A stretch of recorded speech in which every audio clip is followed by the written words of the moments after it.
Ahí ya, viajeras y viajeros de los 7 reinos. Soy Maglor y hoy en Crónicas de Poniente narraremos la historia de Rhaegar Targaryen, heredero al trono de hierro, el último dragón.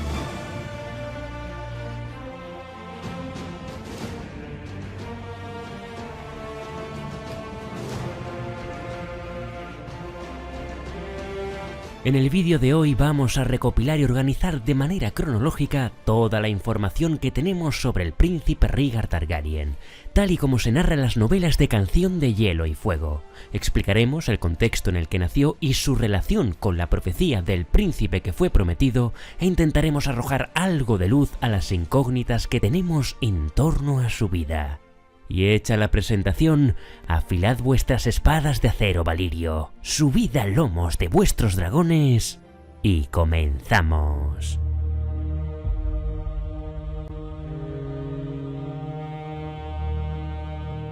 Rhaegar Targaryen nació en Refugio Estival, en el año 259 después de la conquista. Fue hijo de la reina Rhaella Targaryen y su hermano Aerys, quien más adelante se convertiría en el 17º y último rey de la dinastía Targaryen, aquel que pasaría a la historia como el Rey Loco.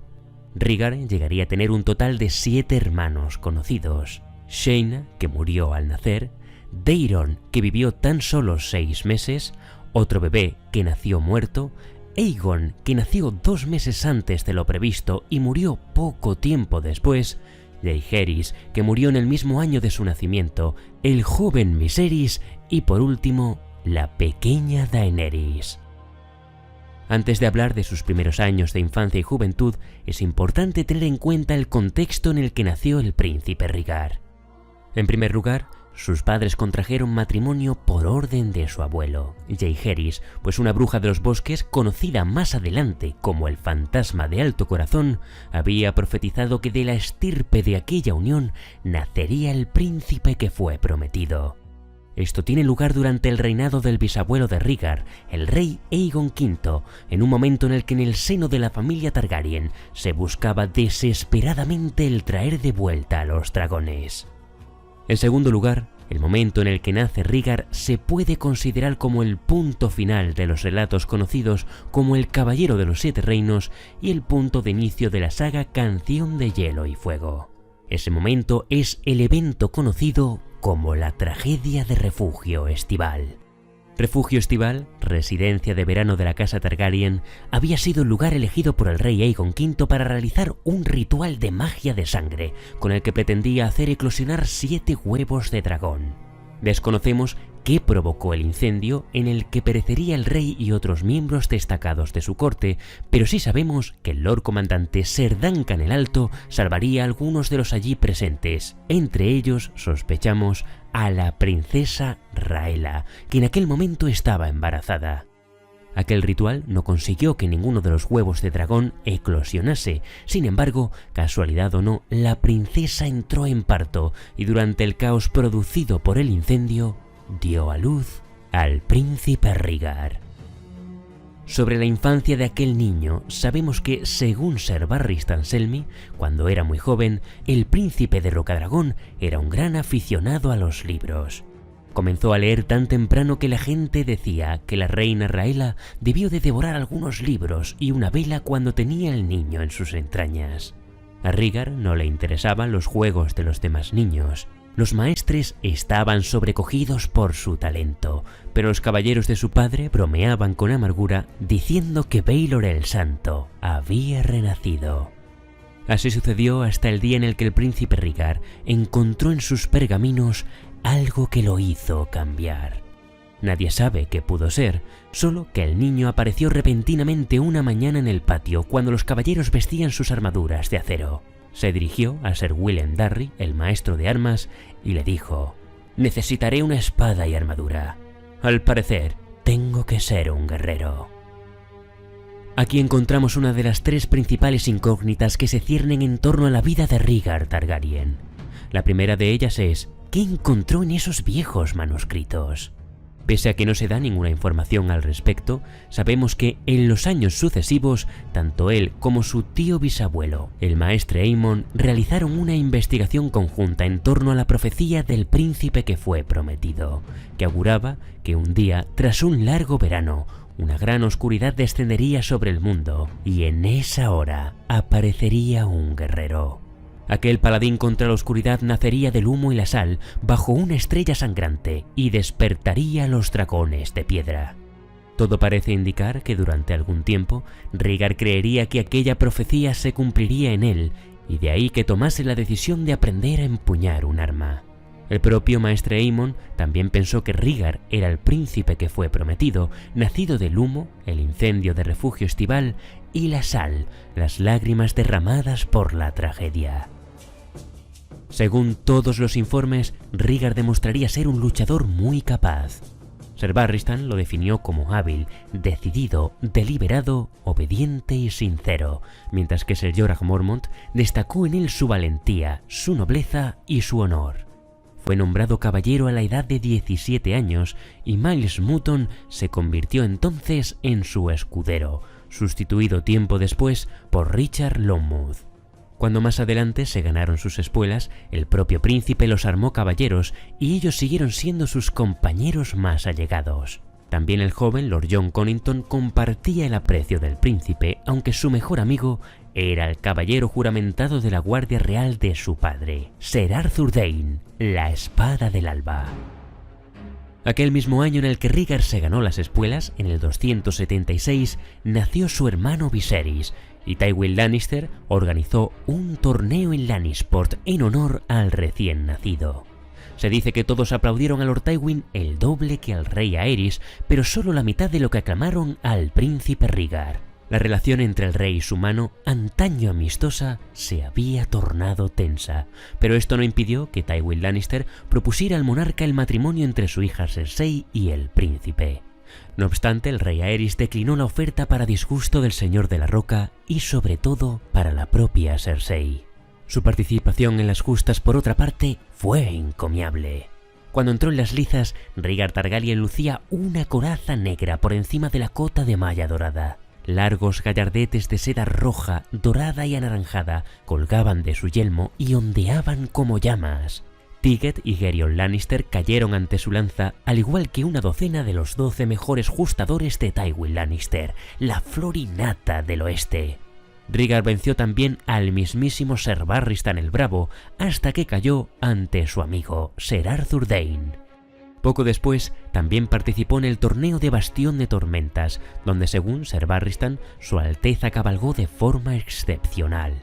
Derrotó a Lord Steffon Baratheon, a Lord Jason Mallister, a Oberyn Martell, la Víbora Roja de Dorne y al infame Simon Tywin, quien más adelante se convertiría en el jefe de los forajidos del Bosque Real. Aquel día, Rhaegar rompió 12 lanzas contra Ser Arthur Dayne, hasta que cayó en aquella ocasión ante Ser Barristan Selmy. Como vemos, la destreza del príncipe Rhaegar era incuestionable, pero pese a todas estas hazañas en los torneos, rara vez tomaba parte en las justas. No le gustó nunca la canción de las espadas tanto como a su primo Robert Baratheon o a Jaime Lannister. Era algo que tenía que hacer, una tarea que le imponía el mundo. Lo hacía bien porque todo lo hacía bien, estaba en su naturaleza, pero no disfrutaba con ello, y se solía decir que le gustaba el arpa mucho más que la lanza. Y ciertamente era un habilidoso arpista y compositor, con su melena plateada, la belleza propia de la antigua Valiria, alto, de rostro hermoso y ojos violeta oscuro. Era el sueño de toda doncella.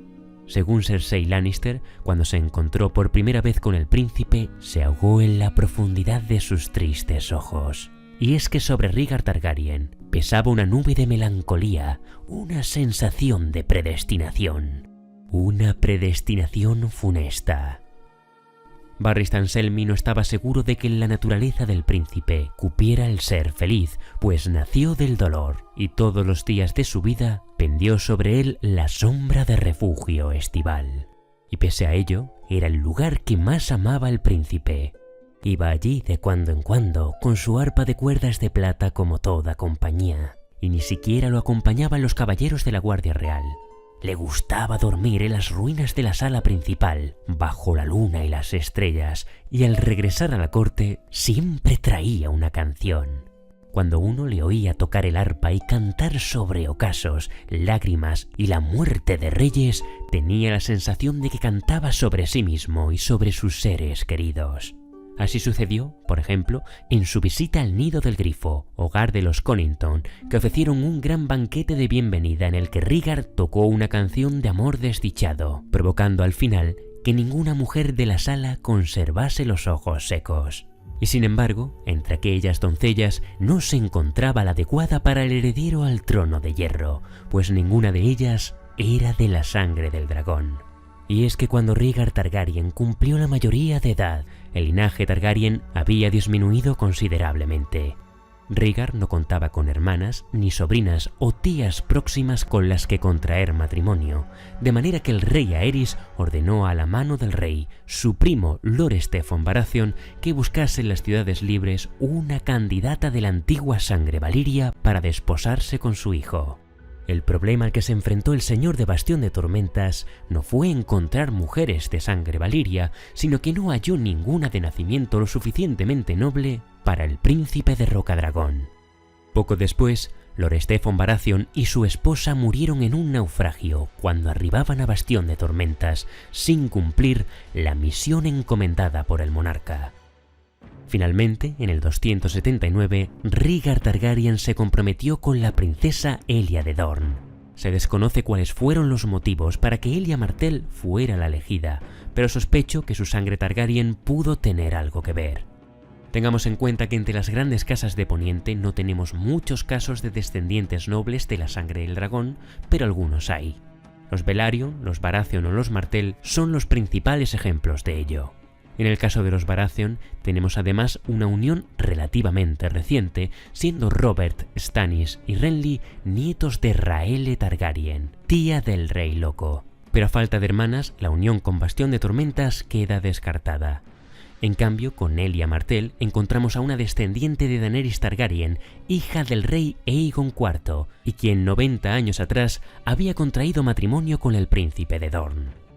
Sea como fuere, la elección de Elia Martell no ha sido aún explicada por el escritor. Lo que sí que sabemos es que pese a que la princesa era bondadosa e inteligente, de ingenio rápido y buen corazón, y que el príncipe le llegó a tomar un gran afecto, algunos en Poniente no miraron con buenos ojos el enlace. Su sangre dorniense ya era motivo de prejuicios, pero sobre todo la princesa jamás gozó de buena salud, pues se dice que nació un mes antes de lo previsto y en su juventud apenas pudo salir de Dorne para largos viajes. La boda regia se celebró en el Gran Septo de Baelor, en el año 280 después de la conquista. No obstante, el rey Aerys le dijo al consejo privado que no asistirían ni él ni el joven príncipe Viserys, pues en aquel momento hacía tiempo que el monarca veía enemigos por todas partes y quería evitar cualquier intento de asesinato. No se atrevía a salir de la Fortaleza Roja, ni siquiera escoltado por la Guardia Real. Tras la ceremonia, Rhaegar y Elia establecieron su residencia en Rocadragón, lo que acrecentó los rumores de que el príncipe se distanciaba de la corte de su padre para trabajar en su derrocamiento. Otros, en cambio, opinaban que el rey pretendía desheredarlo y nombrar al joven Viserys como su sucesor.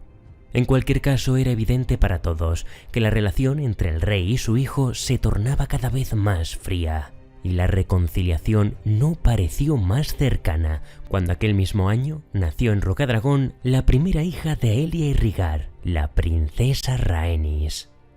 Elia Martell, ya de por sí de naturaleza frágil y enfermiza, quedó muy debilitada tras el parto y tuvo que pasar 6 meses en la cama hasta que se recuperó. Cuando llegó ese momento, el matrimonio viajó con la pequeña a desembarco del rey para presentarla en la corte.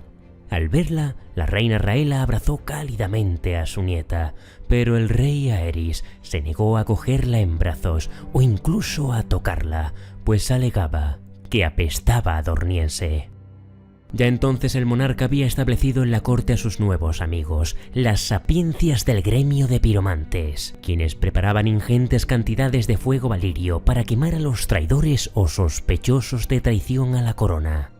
Según los cronistas de la época, el nivel de paranoia del rey era motivo de seria preocupación entre los señores de Poniente, y quizá por este motivo, a finales del 280, Lord Went, señor de Harrenhal, anunció la celebración de un fastuoso torneo que rivalizaría con cualquier otro anterior.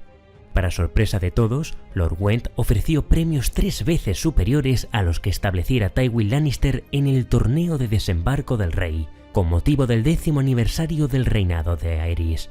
Esto levantó las sospechas entre algunos que opinaban que Lord Went no tenía fondos para pagar premios tan espléndidos y se decía que debía de haber un anfitrión fantasma, alguien no carente de oro que prefiriera mantenerse en las sombras. ¿Quién era este mecenas y por qué decidió mantener en secreto su papel? Con los años se han aventurado una decena de nombres, de los cuales solo uno resulta convincente: Rhaegar Targaryen. Si damos crédito a esta historia, fue el príncipe Rhaegar quien instó a Lord Went a que celebrase el torneo, usando como emisario a Ser Oswell Went, hermano de Lord Walter y miembro de la Guardia Real. Rhaegar dotó a Went del oro suficiente para repartir premios generosos que atrajesen a Harrenhal al mayor número posible de señores y caballeros. Se dice que al príncipe no le interesaba el torneo como tal, sino que su intención era reunir a los grandes señores del reino en lo que, en resumidas cuentas, era un gran consejo informal, para que debatiesen la manera de poner solución a la locura de su padre, el rey Aerys II, posiblemente a través de una regencia o una abdicación forzosa.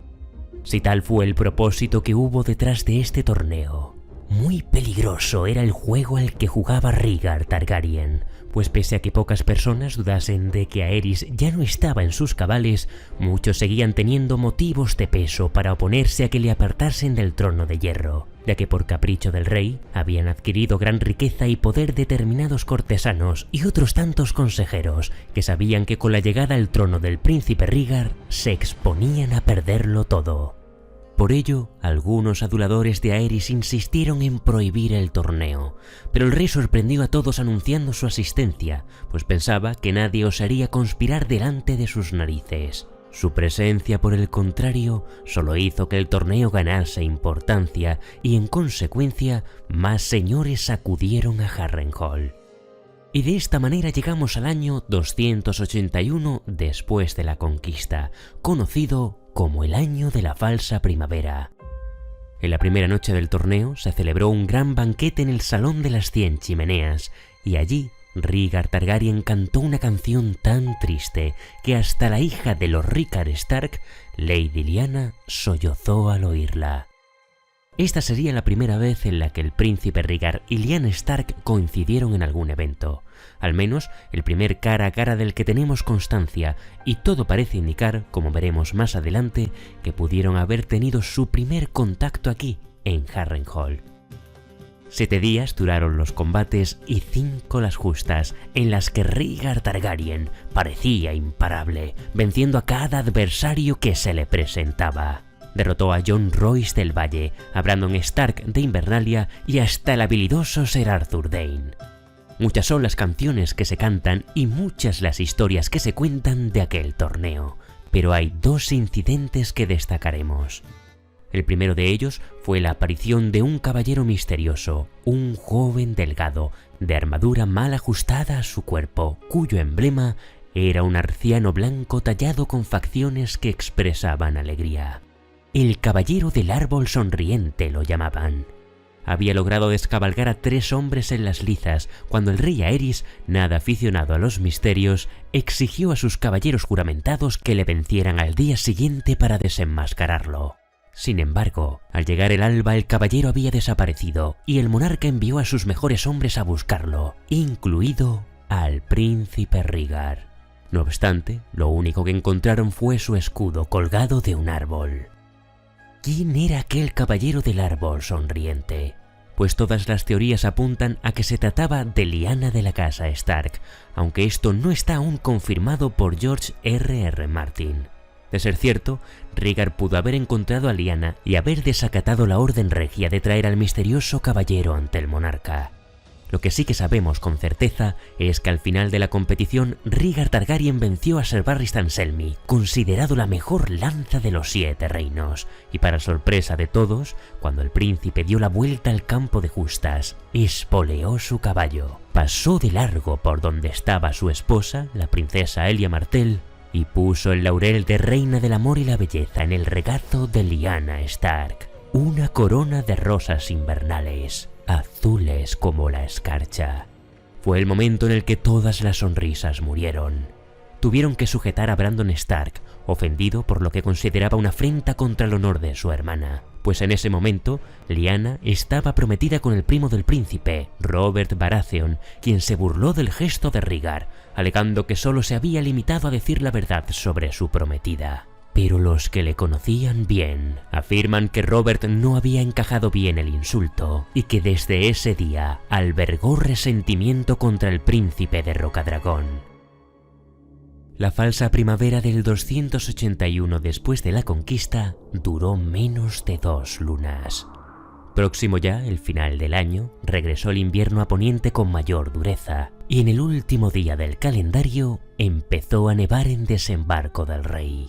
Fue alrededor de esta fecha, hacia finales del 281 y principios del 282, cuando la princesa Elia Martell dio a luz a su segundo hijo. Se dice que en el día en el que fue concebido, un cometa cruzaba el cielo, y Rhaegar Targaryen lo interpretó como una señal de que aquel niño era el príncipe que fue prometido.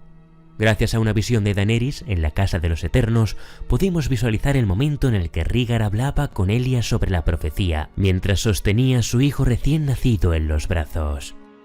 «Aegon», dijo Rhaegar, «¿qué mejor nombre para un rey?»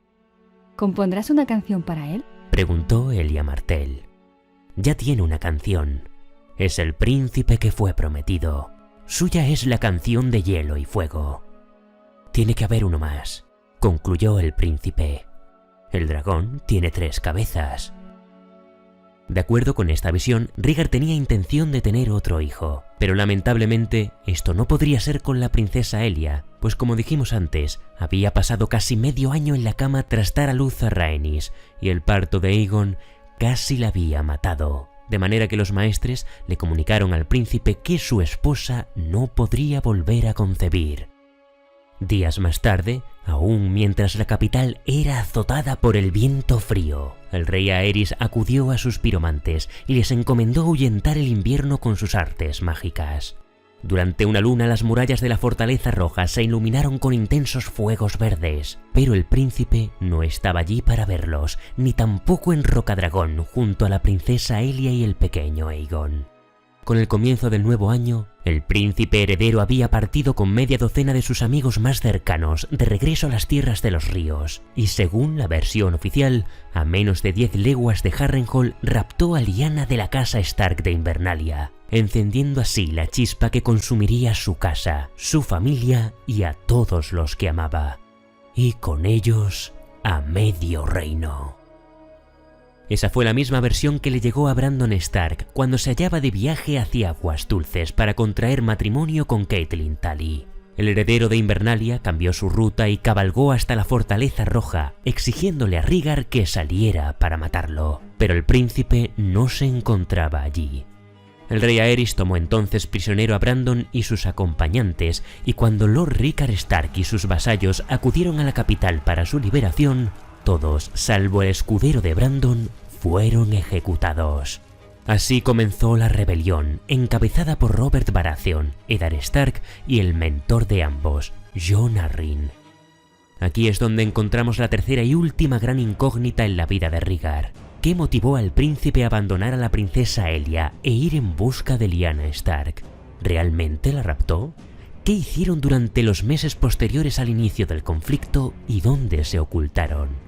La teoría más extendida entre los lectores es que Rhaegar creía que era su deber tener un tercer hijo, la tercera cabeza del dragón, e incluso que pudo haberse enamorado de Lyanna Stark, tal y como se refleja en la serie Juego de Tronos. También se cree que ella pudo corresponderle, al igual que sucede en la serie, y que de manera deliberada o no, se extendió el rumor de que el príncipe se la llevó a la fuerza. En la versión de HBO, además, se dice que el Septón Supremo Maynard cursó una anulación del matrimonio de Rhaegar y Elia y casó al príncipe con Lyanna en una ceremonia secreta en Dorne, legitimando así la unión y, por tanto, a un eventual heredero. Personalmente tengo serias dudas de que este punto en concreto llegue a suceder en las novelas, pues no veo motivos para que Rhaegar desheredase a su hija Rhaenys y a su hijo Aegon con una anulación del matrimonio con Elia. Por tanto, si llegó a casarse con Lyanna Stark, creo que debió de tomarla como segunda esposa, tal y como eran las antiguas costumbres de los Targaryen, pero también albergo dudas de que realmente se casase con ella.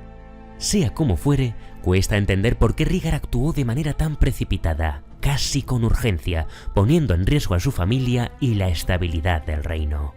En este punto, quizá tenga que ver el conjunto de acontecimientos que se dieron en el año de la falsa primavera y la interpretación que el príncipe le dio a lo que consideró como señales, como el cometa rojo cuando Elia y Rhaegar concibieron a Aegon y, sobre todo, la llegada tan abrupta del invierno a los 7 reinos. Quizá el príncipe de Rocadragón pensó que se le acababa el tiempo y que la oscuridad que amenazaba la profecía se cernía ya sobre ellos. Puede incluso que algo que desconocemos sucediera en el torneo de Harrenhal, una visión o una visita inesperada del fantasma de Alto Corazón. ¿Acaso pudo el príncipe haber ido a la Isla de los Rostros? A falta de respuestas a todas estas incógnitas, por ahora solo podemos ceñirnos a lo que nos dice el texto. Tras varias victorias del bando rebelde, la dinastía del dragón llegó a un punto crítico, sobre todo tras la derrota del ejército Targaryen en la Batalla de las Campanas, que supuso un duro golpe para el rey Aerys, quien veía cómo Robert Baratheon se le escapaba una y otra vez, mientras su causa seguía ganando adeptos. Entonces el monarca ordenó a su lord comandante Ser Gerold Hightower que partiera en busca de su hijo heredero, pues era hora de que Rhaegar Targaryen tomara parte en el asunto que él mismo había provocado. Lo que se nos dice a continuación es que el príncipe regresó del sur. Cabe imaginar que la mayor parte del tiempo se había ocultado con Lyanna en Dorne, donde contaba con aliados gracias a su matrimonio con Elia Martell. El lugar en cuestión era una torre oculta en algún lugar de las Montañas Rojas, una edificación que, según se decía, el príncipe llamaba la Torre de la Alegría. Pese a todo, Rhaegar acató la orden de su padre y partió a desembarco del rey, dejando a Lyanna en la torre custodiada por 3 caballeros de la Guardia Real, Ser Gerold Hightower, Ser Oswell Went y Ser Arthur Dayne. En desembarco del rey, el viento soplaba con fuerza el día en que Rhaegar se dispuso a abandonar la Fortaleza Roja para enfrentarse a Robert Baratheon. Llevaba una armadura negra como la noche, con el dragón de 3 cabezas dibujado con rubíes incrustados en la coraza. El miembro más joven de la Guardia Real, Jaime Lannister, suplicó entonces que le dejara acompañarle, pero el rey Aerys temía que Lord Tywin Lannister le traicionara, de modo que el monarca no quería desprenderse de su caballero juramentado, su salvaguarda, su rehén, y Rhaegar no quiso quitarle a su padre esa muleta en aquel momento tan terrible. «Cuando acabe la batalla, tengo intención de reunir al consejo», dijo el príncipe a Jaime Lannister. Hace tiempo que pensaba hacerlo, pero... En fin, no sirve de nada hablar de los caminos que no tomamos. Rhaegar puso una mano sobre el hombro de Jaime. Cuando regrese, hablaremos. Al otro lado de las puertas se había reunido un ejército, y otro descendía ya por el tridente. Y así, el príncipe de Rocadragón montó a caballo, se puso el alto yelmo negro y cabalgó a su destino. A su llegada al tridente, Rhaegar comandaba un ejército de 40.000 efectivos, que contaba con 10.000 lanzas tornienses y otras 30.000 procedentes de las tierras de la corona, el dominio, jinetes libres y hombres de armas de la casa Targaryen, entre los que se encontraban 3 miembros de la Guardia Real. Frente a él estaba Robert Baratheon, con su martillo y su enorme yelmo astado. El príncipe Targaryen, con su armadura negra, su peto de rubíes con las 3 cabezas del dragón refulgiendo a la luz del sol. Cuando Venado y Dragón comenzaron la danza de los aceros, las aguas del tridente enrojecieron en torno a los cascos de sus corceles, mientras cruzaban las armas una y otra vez. Rhaegar demostró su destreza hiriendo a Robert en más de una ocasión, pero el último golpe lo asestó el venado con su martillo, destrozando el dragón de rubíes y el pecho que había debajo.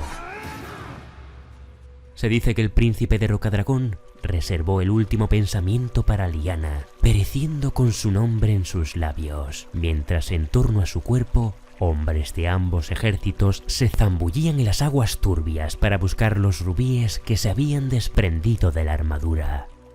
El cuerpo de Rhaegar fue respetado y se incineró como era costumbre entre los Targaryen caídos, mientras en desembarco del rey llegaba la noticia de su derrota. Allí el rey Aerys envió a Rocadragón a su hijo Viserys y su esposa Rhaella, embarazada de la princesa Daenerys. Sin embargo, mantuvo en la Fortaleza Roja a la princesa Martell y a sus hijos Rhaenys y Aegon, con la intención de que el príncipe Doran Martell no se atreviera a traicionarlo. Poco después, Tywin Lannister llegó a la capital, adelantándose al ejército de Robert Baratheon y saqueó desembarco del rey, cuando Aerys, confiando en que acudía en su ayuda, le abrió las puertas de la ciudad.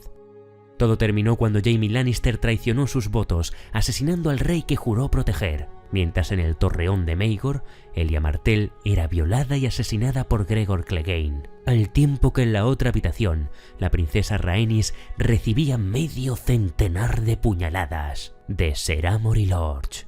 Sobre el pequeño Aegon existen dos versiones. La versión oficial es que murió asesinado junto a su madre cuando Gregor Clegane le destrozó el cráneo estampándolo contra la pared. La segunda versión es la que nos ofrece Varys, Lord Consejero de los Rumores, quien afirma que realizó un intercambio de bebés antes del asesinato, enviando al pequeño Aegon al exilio para ser puesto bajo la tutela de Jon Connington, de manera que llegado el momento, cuando todo estuviera listo y el joven estuviera preparado, regresaría para reclamar el trono que le correspondía por derecho. En cuanto a Lyanna Stark, como bien sabemos, su hermano Eddard fue hasta la Torre de la Alegría, donde, acompañado por 6 de sus vasallos más leales, se enfrentaron a los 3 guardias reales. Solo Eddard Stark y Howland Reed sobrevivieron a la confrontación. Cuando el joven Ned encontró a Lyanna, lo único que sabemos, gracias al punto de vista de Eddard Stark, es que su hermana se encontraba agonizando en un lecho de muerte, y que en su último suspiro arrancó a su hermano una promesa.